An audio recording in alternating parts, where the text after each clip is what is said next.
할렐루야. 네, 우리 마음에 가슴에 손을 얹고 함께 고백하겠습니다. 주님, 오늘 마음의 문을 열고 주의 말씀을 듣기 원합니다.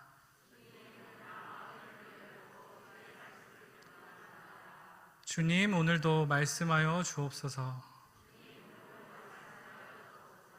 말씀에 능력이 있습니다. 말씀에 생명이 있습니다. 들은 만큼 변합니다. 들은 만큼 열매 맺습니다. 아멘.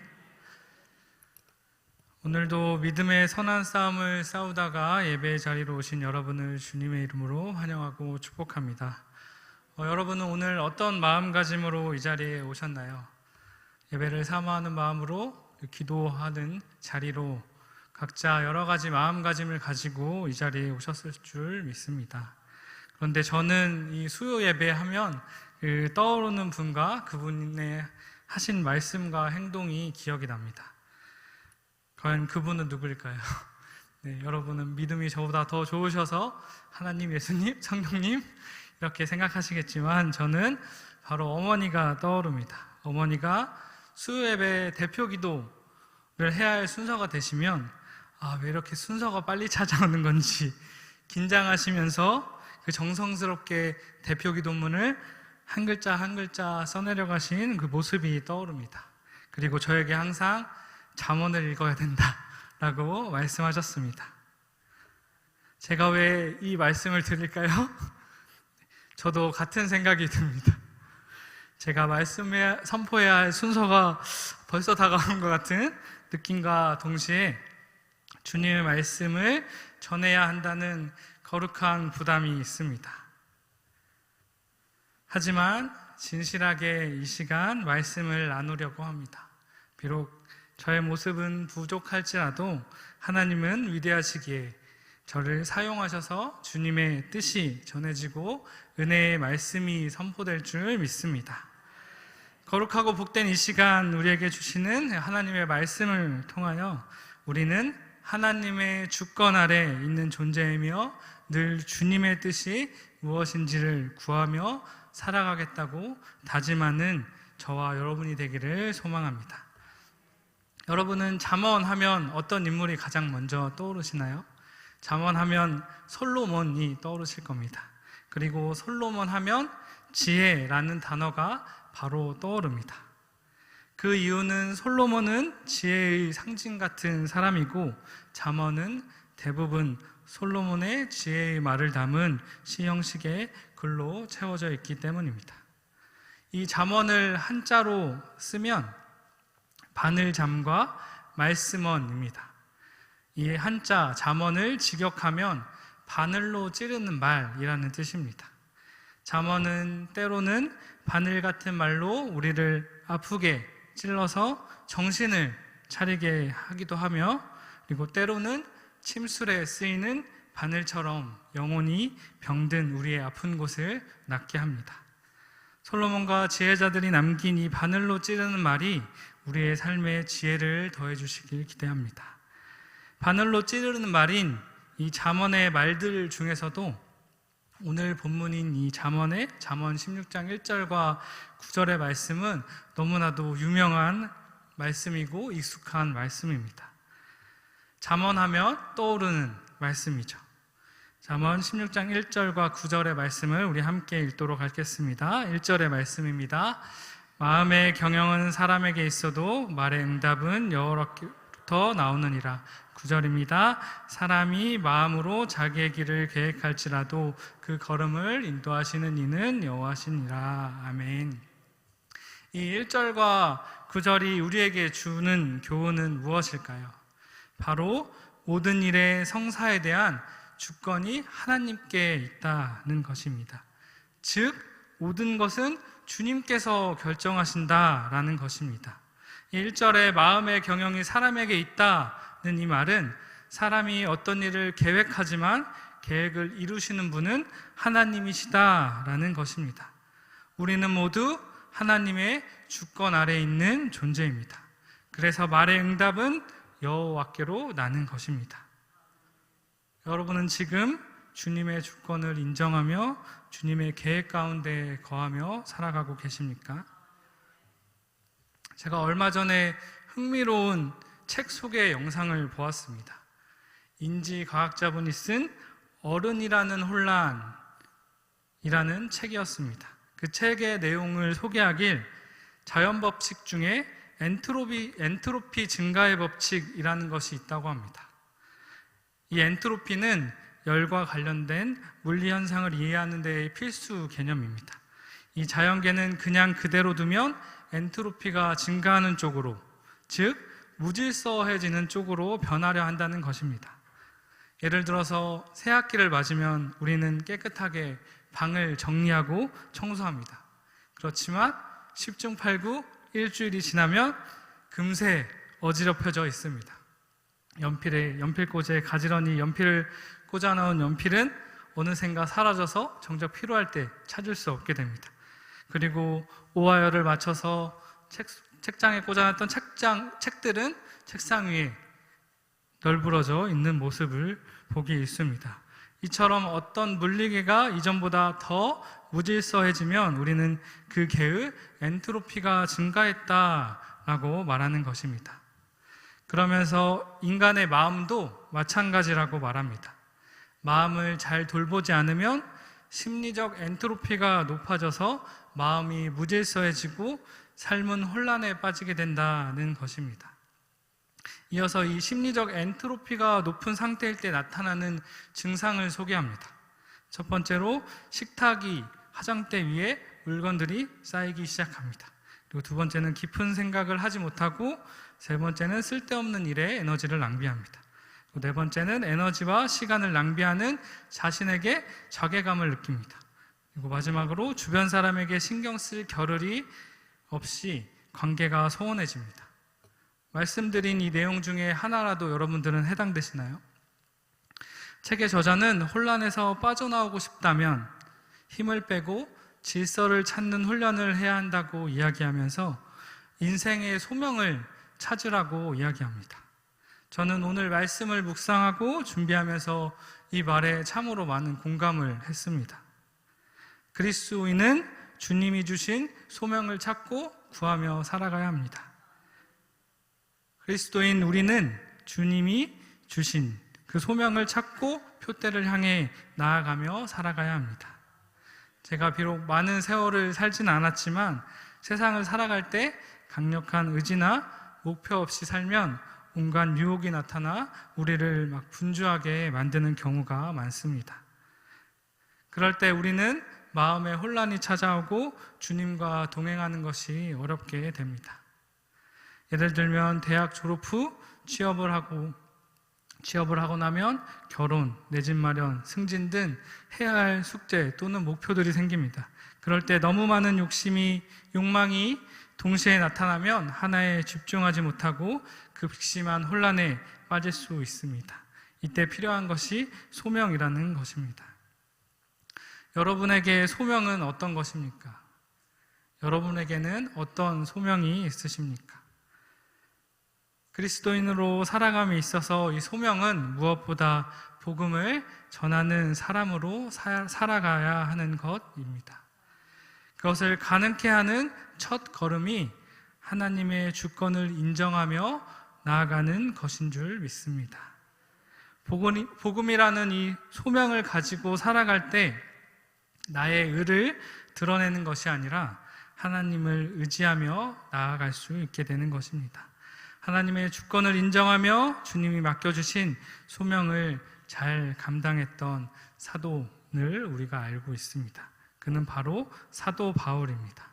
사도 바울은 고린도전서 15장 9절에서 10절에 나는 사도 중에 가장 작은 자라 나는 하나님의 교회를 박해하였으므로 사도라 칭함받기를 감당하지 못할 자니라. 그러나 내가 나된 것은 하나님의 은혜로 된 것이니 내게 주신 그의 은혜가 헛되지 아니하여 내가 모든 사도보다 더 많이 수고하였으나 내가 한 것이 아니요 오직 나와 함께 하신 하나님의 은혜로다. 아멘. 바울은 고린도 교회 성도들에게 편지하면서 자신이 예수님을 보게 되고 복음을 증인으로 살아갈 수 있는 소명이 생긴 것은 전부 하나님의 은혜라고 고백합니다. 나의 나된 것은 다 하나님의 은혜라는 이 믿음의 고백이 우리의 고백이 되길 소망합니다. 나의 나된 것은 다 내가 잘해서, 내가 계획을 잘 세워서가 아니라 그 걸음을 인도하시는 분이 하나님이셨기에 가능했습니다 라고 고백하는 저와 여러분이 되기를 소망합니다. 워런 버핏의 전용기를 10년간 몰았던 조종사 마이클 플린트가 어느 날 버핏에게 어떻게 하면 인생에서 성공할 수 있습니까? 라고 물었습니다. 버핏은 꼭 이루고 싶은 목표 25가지를 써보라고 했습니다. 버핏은 그 중에서 가장 중요한 5개만 고르라고 말하며 플린트에게 이렇게 물었다고 합니다. 나머지 20개는 어쩔 건가? 플린트는 나머지도 노력해서 이루겠다라고 대답했습니다. 그러자 버핏은 틀렸어. 20개는 어떻게든 피해야 하는 목록일세. 5가지 목표를 이룰 때까지 나머지 목표는 절대로 쳐다보면 안 되네 라고 말했다고 합니다. 그렇다면 우암교회의 목표는 무엇입니까? 본질은 깊고 영향력은 넓은 교회가 우암교회의 목표입니다. 이 목표를 이루어가기 위한 4가지의 핵심 가치가 있습니다. 하나님 나라를 소망하는 예배 공동체, 진실함으로 사랑하는 가족 공동체, 균형 있는 성장을 이루는 훈련 공동체, 안팎의 변혁을 이루는 선교 공동체. 간절히 바라기는 주님의 몸된 교회로 더욱 견고하게 세워져 가기 위해서 이 목표와 가치에 집중하며 주님의 인도하심과 은혜로 열매 맺어지기를 기대하고 소망합니다. 사도 바울처럼 우리도 하나님에게 나의 주권이 있고 나의 나된 것은 다 하나님의 은혜입니다 라고 고백하지만 여전히 우리의 마음속에는 정말 주님을 향해 나아가기 위해 준비된 5가지 목표를 이루며 가는 것이 아니라 나의 유익과 욕망을 채우기 위한 20개의 목표를 쫓아 살아가기 위해 오늘도 넘어지고 좌절하는 우리의 모습을 봅니다. 왜 우리는 넘어지고 좌절할까요? 그 이유의 답을 2절에서 말씀하고 있습니다. 2절의 말씀을 우리 함께 읽겠습니다. 사람의 행위가 자기 보기에는 모두 깨끗하여도 여호와는 심령을 감찰하시느니라. 아멘. 여기에서 심령은 자기 외에 어떤 사람도 침범할 수 없는 불가침적인 장소입니다. 그러므로 한 사람의 심령 안에는 무슨 일이 일어나는지는 하나님과 나만이 알고 다른 사람은 알 수 없습니다.